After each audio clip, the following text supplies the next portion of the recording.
भंडापुर से मैं बी पाल भारती। राघवेंद्र प्रताप सिंह एक ऐसा नाम जो पहचान का मोहताज नहीं। हिंदू युवा वाहिनी के प्रदेश प्रभारी श्री भंडापुर ने उनसे साक्षात्कार किया और इन दिनों जो वो एक सामाजिक ऐतिहासिक क्रांतिकारी अभियान में लगे हुए हैं अपने लोगों के साथ। वह अभियान चौरी चौरा हत्याकांड जो हुआ था उससे भी कहीं ज़्यादा पूर्वी उत्तर प्रदेश का प्रसिद्ध ऐतिहासिक आज़ादी के लिए लड़ी गई लड़ाई का एक हत्याकांड जो कि जनपद सिद्धार्थनगर के डुमरियागंज विधानसभा क्षेत्र अंतर्गत इनके अथक प्रयासों से भागीरथ प्रयासों से प्रकाश में आया। आइए इन्हीं से सुनते हैं इन्हीं की जुबानी और इन्होंने जो कुछ किया और भंडापुर ने इनसे जो साक्षात्कार किया उससे कुछ और भी उनसे प्रश्न पूछे गए। उनका उत्तर इन्होंने कितनी बेबाक तरीके से दिया, सुने। राघवेंद्र प्रताप सिंह एक ऐसा नाम जो कि अपने काम से जाने पहचाने जाते रहे हैं। इनसे जानते हैं इनका संक्षिप्त परिचय। आप अपना संक्षिप्त परिचय दें पहले। राघवेंद्र प्रताप सिंह, हिंदू युवा वाहिनी प्रदेश प्रभारी, विधायक डुमरियागंज 17 से 22 तक रहा। 22 में चुनाव हार गया।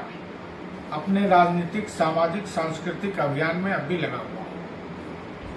इन दिनों डुमरियागंज में अमरगढ़ ताल का मामला सुना जा रहा है। क्या है ये, क्या?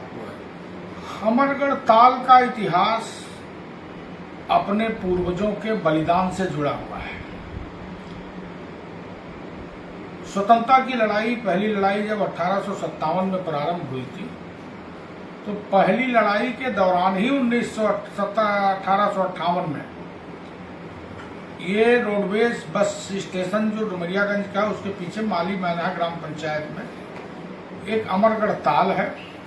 उस ताल के बगल में अंग्रेजों की कब्रगाह है, यानी मजार है अंग्रेजों का, और एक गेट भी बना हुआ है। उन्हीं के नाम पे उनकी सरकार थी, उनकी सत्ता थी। तो उसका इतिहास खोजा जाने लगा जब मैं विधायक हुआ कि आखिर में अंग्रेजों की कब्र, लोग बताते थे अंग्रेजों को यहाँ मारा गया था, तो जिन लोगों ने अंग्रेजों को मारा था उनका कहाँ इतिहास है। तो उनका इतिहास कैलिफोर्निया के गजेटियर में निकाला गया। 1858 26 नवंबर के दिन स्वर्गीय बल्ला राव के नेतृत्व में, जिनको प्यार से लोग नाना जी कहते थे, उनके नेतृत्व में आज़ादी की लड़ाई का शंखनाद आप कल्पना कर सकते हैं। 1858 में इस देश की आबादी, जबकि पाकिस्तान बांग्लादेश सब एक ही रहा होगा और मुश्किल से 2.5 करोड़ की आबादी रही होगी। ये अंग्रेज ने गजेटियर में अपने लिखा है, उस अधिकारी ने, कि हजारों की संख्या में आंदोलनकारी इकट्ठा हुए थे। क्योंकि उन्होंने 5 दिन पहले अंग्रेज अधिकारियों को मारा था तो बॉम्बे की फोर्स, कानपुर की फोर्स, गोरखपुर की फोर्स इकट्ठा होकर के उस आंदोलनकारियों पे हमला किया, जिसमें 80 लोग तत्काल मारे गए और हजारों में जब भगदड़ मची तो बगल में नदी का तट था, नदी में कूद कर भागने लगे। तो अंग्रेज अधिकारी ने लिखा कि तब तक हम लोग गोली मारते रहे जब तक नदी में काले काले बाल दिखते रहे। तो एक बहुत बड़ा क्रांति पूरे देश का डुमरियागंज के इस अमरगढ़ शहीद स्थल पे हुआ था। तो अब ये गुमनाम शहीद स्थल हो गया था, लेकिन हम लोगों ने इसके तथ्यात्मक तरीके से गजेटियर के माध्यम से सब कुछ निकाला और पिछले साल उस याद में 26, 27, 28 नवंबर को हमने अमरगढ़ बलिदान महोत्सव का कार्यक्रम किया। अच्छा कार्यक्रम हुआ, पहले साल था और बहुत बड़ा मेला लगा। तमाम राष्ट्रवादी कलाकार का आगमन हुआ और सभी धर्मों के प्रार्थना सभाएं भी आयोजित किए गए। इस बार भी 26, 27, 28 नवंबर को और बृहद स्वरूप में यह कार्यक्रम होने जा रहा है।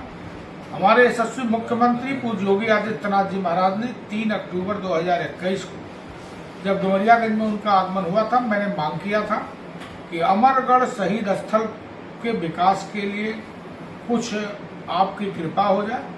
उन्होंने घोषणा किया था, लेकिन बीच में चुनाव आ गया था। मैंने फिर 3 दिन पहले मुलाकात किया, अमरगढ़ शहीद स्थल के उत्थान के लिए बात किया और उन्होंने तुरंत निर्देश किया और इसका प्रोजेक्ट पुनः जा रहा है।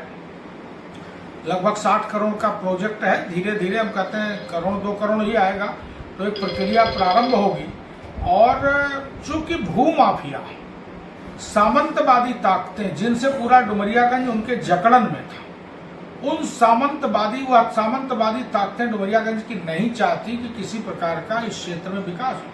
वो अमरगढ़ शहीद स्थल डुमरियागंज के लिए गौरव की बात नहीं है, सिद्धार्थ नगर के लिए ही सिर्फ गौरव की बात नहीं है, ये पूरे बस्ती मंडल, पूर्वांचल ही नहीं पूरे देश की गौरव की बात है कि यहाँ के लोगों ने देश की आज़ादी के लिए कितना बड़ा अपना बलिदान दिया था।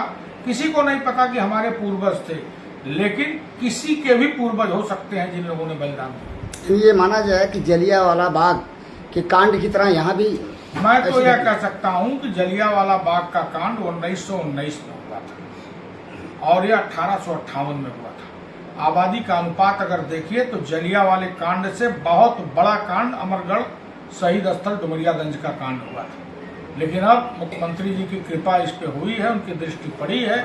हम लोग उसके उत्थान के लिए प्रयास करेंगे।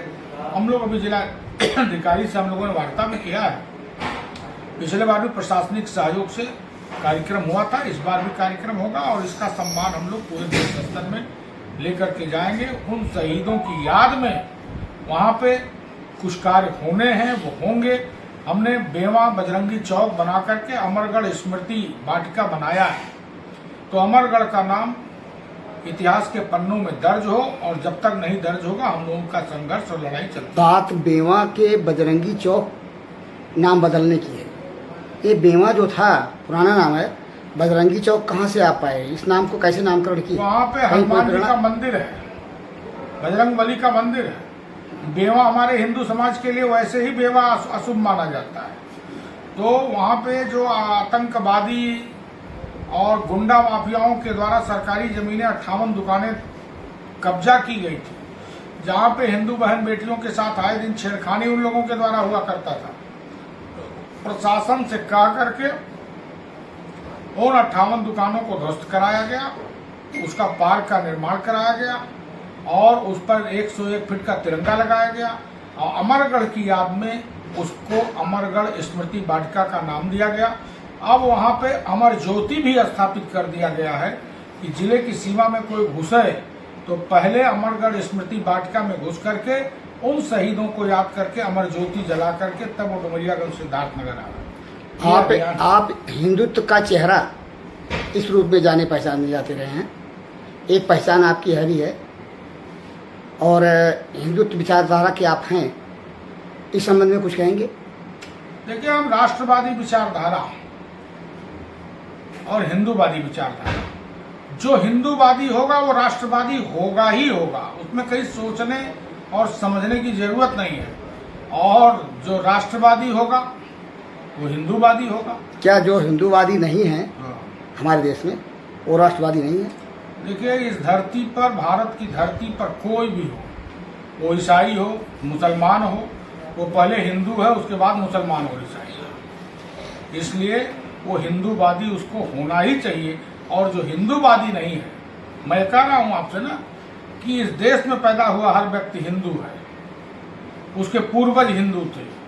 तो अरब कंट्रीज में जब एक बार आज के 20 साल 25 साल पहले मक्काबा में भगदड़ मची थी, तो वहाँ के मुसलमानों ने जब पूछा, वहाँ के मौलवियों ने कहाँ के रहने वाले हो, तो कहे भारत का रहने वाला हूँ, तो धक्का देके और नीचे गिरा देते थे कि ये हिंदू मुसलमान। मक्का में, काबा में कोई मुसलमान को हिंदू मुसलमान कहा जाए तो इनको बुरा नहीं लगता। हम अगर इनको कहते हिंदू मुसलमान है तो क्यों बुरा लगता?